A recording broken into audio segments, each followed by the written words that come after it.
Independent ডিজিটালে স্বাগত।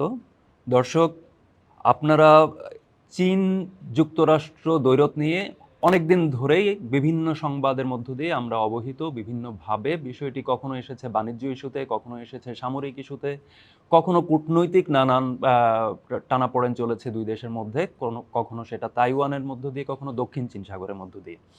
তো চীন যুক্তরাষ্ট্র দুই ক্ষমতাধর একটি একমেরু বিশ্ব কাঠামোর একদম একক নিয়ন্তা, সেটা হচ্ছে যুক্তরাষ্ট্র। আরেকটি হচ্ছে তাকে চ্যালেঞ্জ জানানো বৃহৎ বাণিজ্যিক শক্তি চীন। তো সেই চীন এক সপ্তাহের ব্যবধানে দ্বিতীয়বারের মতো সারা দুনিয়াকে কাঁপিয়ে দিল আরেকটি খবরের মধ্য দিয়ে। সেই খবরটি যদিও চীন এখন পর্যন্ত আনুষ্ঠানিকভাবে হচ্ছে নিশ্চিত করেনি। খবরটি কি? খবরটি হচ্ছে ব্রিটিশ সংবাদ মাধ্যম ফিনান্সিয়াল টাইমসে একটি প্রতিবেদন প্রকাশ হয়েছে। সেই প্রতিবেদন বলছে চীনে সর্ববৃহৎ সামরিক স্থাপনা গড়ে তোলা হচ্ছে। সেই সামরিক স্থাপনাটা কি? সেই সামরিক স্থাপনাকে বলা হচ্ছে ওয়ার টাইম কমান্ড সেন্টার। মানে যুদ্ধকালীন কমান্ড পরিচালনার জন্য যেই কেন্দ্রটি করা হয় সেই কেন্দ্র গড়ে তোলা হচ্ছে চীনে। কোথায় এটা? চীনের বেইজিংয়ের 30 কিলোমিটার পশ্চিমে, দক্ষিণ পশ্চিমের একটা এলাকায় এই স্থাপনাটি নির্মাণ করা হচ্ছে। স্থাপনাটি বেশ জোরে সোরে, এবং এটা এখন পর্যন্ত চীনা সরকারের তরফ থেকে বা প্রশাসনিক জায়গা থেকে এখন পর্যন্ত কোনো স্বীকৃতি বা কোনো ধরনের নিশ্চিত করার ঘটনা ঘটেনি। ফিনান্সিয়াল টাইমসের হাতে আসা কিছু স্যাটেলাইট ইমেজ বিশ্লেষণ করে তারা জানিয়েছে যে বেইজিংয়ের পশ্চিমাঞ্চলে একটি বৃহৎ অঞ্চল জুড়ে, কত এলাকা? প্রায় 1,500 বর্গ কিলোমিটার এলাকা জুড়ে এই স্থাপনাটি গড়া হচ্ছে। কতগুলো 100টির মতো ক্রেন কন্টিনিউয়াস এই জায়গাটিতে কাজ করছে। সেখানে যেই ভিত্তি স্থাপন করা হচ্ছে সেটা হচ্ছে প্রচণ্ড শক্তিশালী এবং খুবই পুরুত্ব সম্পন্ন কংক্রিটের একটি কাঠামো। সেই কাঠামোটি ইউজুয়ালি যেটা থাকে সেটা হচ্ছে বাংকার তৈরির ক্ষেত্রে, বা বাংকার যখন মাটির নিচে বড় বড় বাংকার যখন তৈরি করা হয় সেই সময়। আপনারা জানেন যে বাংকার কেন করা হয়? বাংকার করা হয় হচ্ছে মূলত যুদ্ধকালে নেতৃত্ব দেয় যারা, সেই নেতৃত্বকে হচ্ছে রক্ষা করার জন্য, তাদের একটা সিকিউর প্লেসে রাখার জন্য একটা নিরাপদ জায়গা হিসেবে বাংকারকে ব্যবহার করা হয়। সেই বাংকার প্রচণ্ড শক্তিশালীভাবে করা হচ্ছে। তো এই বিষয়টি মোটামুটি পশ্চিমা মিডিয়াকে ব্যাপকভাবে নাড়িয়ে দিয়েছে। ফিনান্সিয়াল টাইমস প্রথম এই প্রতিবেদনটি প্রকাশ করার পর একে একে পশ্চিমা বিভিন্ন সংবাদ মাধ্যমে খবরটি প্রকাশিত হয়েছে। সেখানে বিভিন্ন মার্কিন নিরাপত্তা বিশ্লেষক, সাবেক সিআইএর চীন সম্পর্কিত যেই সেল, সে চীন সম্পর্কিত সেলের হচ্ছে প্রধান, তাদের বিভিন্ন ধরনের বক্তব্য এসেছে। বক্তব্যগুলো কীরকম? স্যাটেলাইট ইমেজ তাদের কাছেও গেছে। স্যাটেলাইট ইমেজ তারা বিশ্লেষণ করে বলছে যে এটা পেন্টাগনের চেয়ে অনেক বেশি বড়। কতটা বড়? বলা হচ্ছে যে এটা 10 গুণেরও বেশি বড় হতে পারে। এবং যেই এলাকা জুড়ে করা হচ্ছে, এটার পাশাপাশি চীনের যেই সামরিক বাহিনী, যেটাকে বলা হয় পিপলস লিবারেশন আর্মি বা সংক্ষেপে পিএলএ, সেই পিএলএ আবার কিন্তু হচ্ছে গেল কয়েক বছর ধরেই তাদের শক্তিমত্তা, তাদের সামরিক অস্ত্রের সক্ষমতা বাড়ানো ইত্যাদি নানা ধরনের প্রকল্পের মধ্য দিয়ে যাচ্ছে চীনা প্রেসিডেন্ট শি জিনপিংয়ের কমান্ডে বা তার নির্দেশ অনুসারে। একই সঙ্গে চীনা প্রেসিডেন্ট কিন্তু আরেকটি নির্দেশ দিয়ে রেখেছেন যে তাইওয়ান ইস্যুতে প্রস্তুত থাকার জন্য। তো তাইওয়ান সবসময় একটি বলা যায় যে ফুটন্ত কড়াই বলা যায়, যেখানে আসলে তাইওয়ানকে চীন মনে করে তার অঙ্গভূত একটি অঞ্চল, আর তাইওয়ানকে স্বীকৃতি দেওয়া যে কোনো রাষ্ট্রের বিষয়ে চীন সবসময় সংশয়ী বা হচ্ছে এক ধরনের সন্দেহপ্রবণতা বজায় রেখে এক ধরনের কূটনৈতিক সম্পর্ক রক্ষা করে। সেই জায়গায় কিন্তু হচ্ছে যুক্তরাষ্ট্র তাইওয়ানকে স্বীকৃতি দিয়ে রেখেছে। ফলে ওই একটা ইস্যু নিয়েও কিন্তু চীন যুক্তরাষ্ট্রের মধ্যে ব্যাপক ধরনের একটা টানাপোড়েন অনেকদিন ধরেই চলছে। তো এই যে সামরিক স্থাপনা, এই সামরিক স্থাপনাটি তৈরি শুরু হয়েছে কবে? এই সামরিক স্থাপনাটি বলা হচ্ছে তৈরি শুরু হয়েছে 2024 সালের মাঝামাঝি সময়ে। চীন সাধারণত তার বড় ধরনের কোনো নির্মাণ কাজ বা এই ধরনের স্থাপনা নির্মাণ কাজের তথ্য তাদের ওয়েবসাইটে দিয়ে রাখে।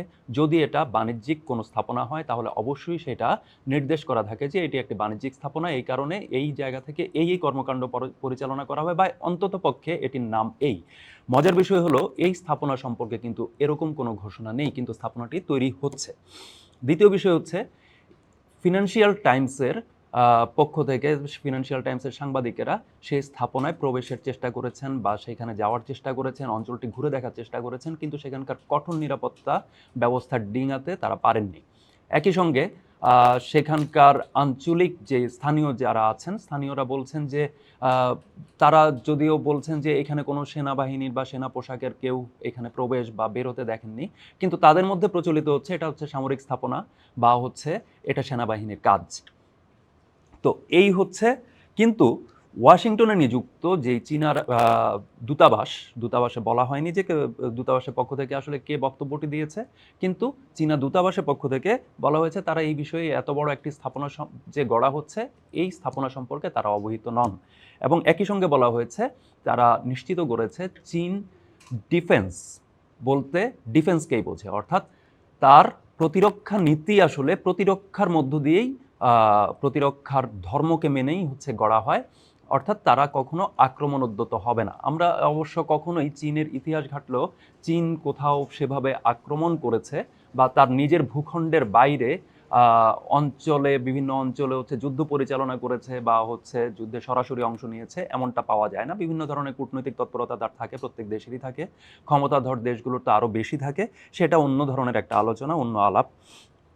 তো এই জায়গায় আসলে ডিপসিকের পর এত বড় মোটামুটি দুনিয়া কাঁপানো একটা খবর বলা যায় একে, যে এত বড় সামরিক স্থাপনা বা যেটার নাম বলা হচ্ছে যে ওয়ার টাইম কমান্ড সেন্টার, অর্থাৎ যুদ্ধ যে কোনো সংঘাতময় পরিস্থিতিতে যাতে হচ্ছে টোটাল কমান্ডটি চালানো যায়।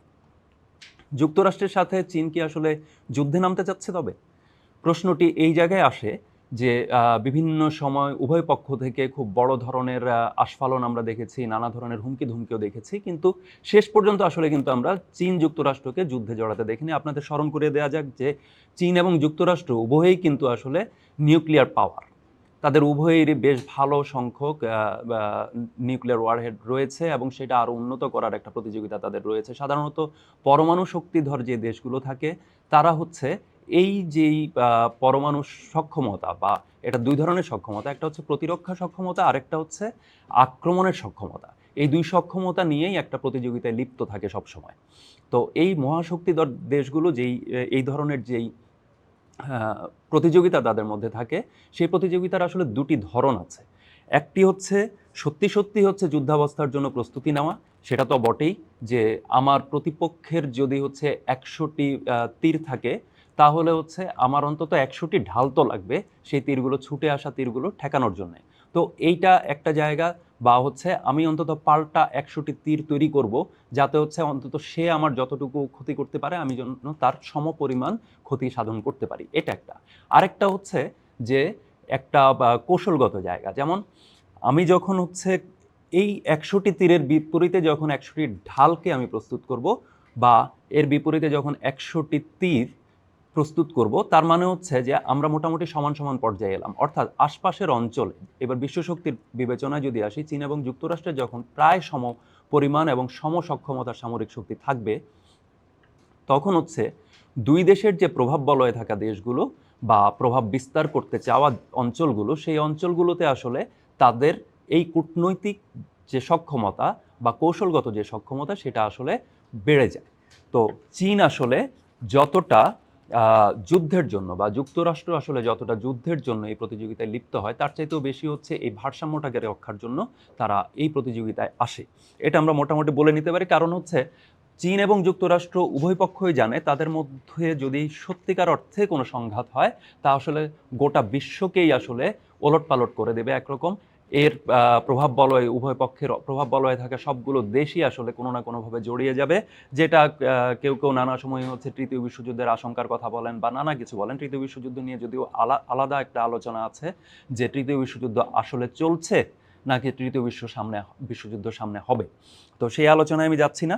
এইখানে যে বিষয়টি খুবই গুরুত্বপূর্ণ সেটা হচ্ছে গত 1-2 দিন ধরে, বিশেষত গতকাল একটি আলোচনা আমাদের সোশ্যাল মিডিয়াতে বলি বা বিভিন্ন সংবাদ মাধ্যমে বলি খুব বেশি চাউর হয়েছিল, সেটা হচ্ছে ওয়ার্ল্ড ইকোনমিক ফোরামে দুই নেতা, অর্থাৎ নবনির্বাচিত মার্কিন প্রেসিডেন্ট এবং নব অভিষিক্ত মার্কিন প্রেসিডেন্ট ডোনাল্ড ট্রাম্প এবং চীনা প্রেসিডেন্ট শি জিনপিং এর মধ্যকার সাক্ষাৎ, এবং সেখানে তাদের যে হৃদ্যতাপূর্ণ সম্পর্ক বা এক ধরনের খুবই আন্তরিক আলোচনা বা দুজনের যে ভাষ্যটা আমাদের সামনে এসেছে, সেটা আসলে দুজনের যুযুধান বিষয়টাকে আসলে প্রকাশ্য করে না।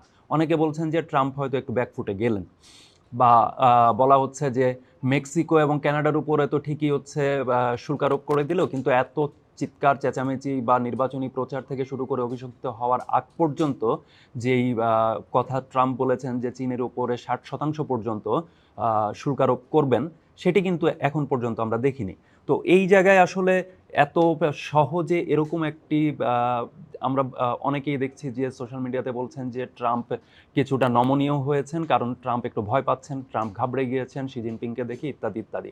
তো এটি একটু বালখিল্য আলোচনা এই কারণে যে আপনাদের স্মরণ করিয়ে দিতে চাই 2016 সালে ট্রাম্প কিন্তু চীন মোকাবেলা এবং চীনকে বাণিজ্যিকভাবে দেখে নেওয়া ইত্যাদি ইত্যাদি বক্তব্য দিয়েই ক্ষমতায় এসেছিলেন।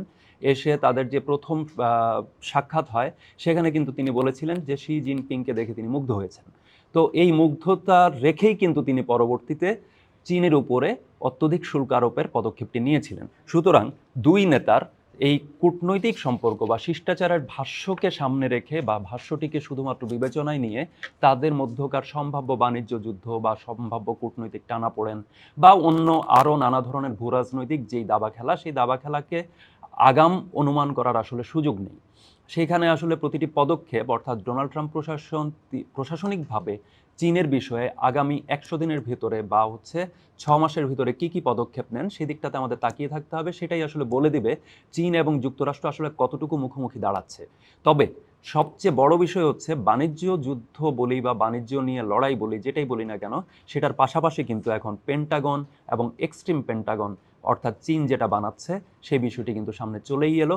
এবং চীনের এই যে পেন্টাগনের চেয়ে 10 গুণ বড় ওয়ার টাইম কমান্ড সেন্টার আমি গড়েছি, এটা তাকে নিশ্চিতভাবে কৌশলগতভাবে ভূরাজনীতিতে বড় ধরনের সুবিধা দেবে বলে আমি মনে করি।